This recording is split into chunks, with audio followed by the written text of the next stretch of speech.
All right, like Brian said, I'm Rachel Hollenbeck, and I teach 6th grade. I've taught for 9 years now. And Brian came to my school and taught me a ton. Absolutely changed the way that I taught in my classroom.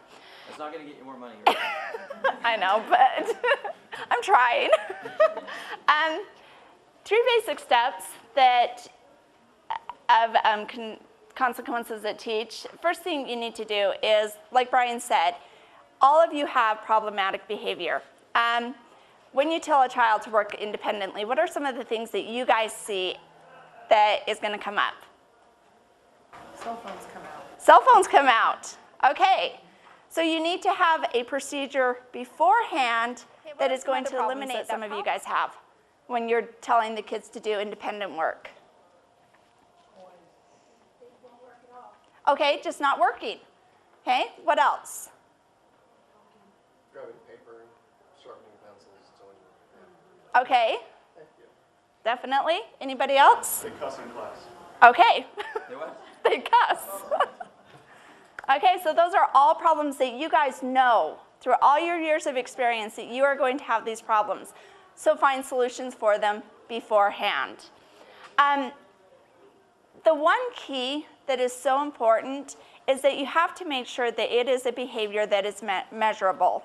That you need to be able to look at the child and measure whether or not they are following the directions or if they're not. Working independently, we are going to take what we know is going to happen or what we want to happen, and we're going to instruct the kids beforehand on what our expectations are. We're going to teach it to them beforehand so that we don't have those problematic behaviors.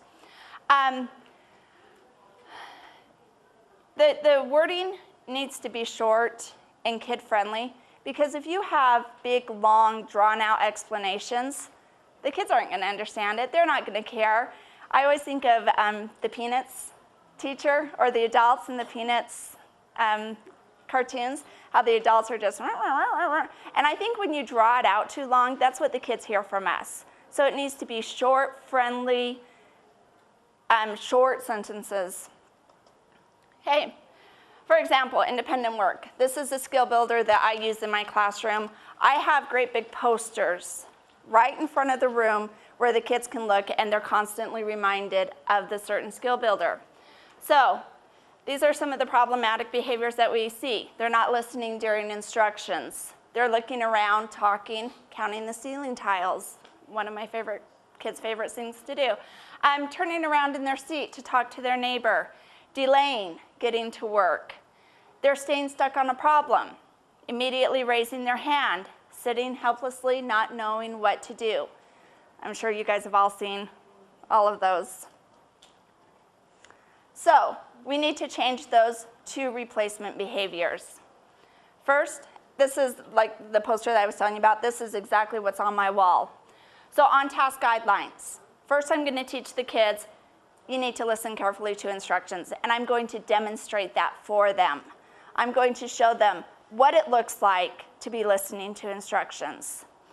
Keep your eyes, ears on the teacher or task. Going to rehearse it again, practice it. Knees under your desk, feet on the floor.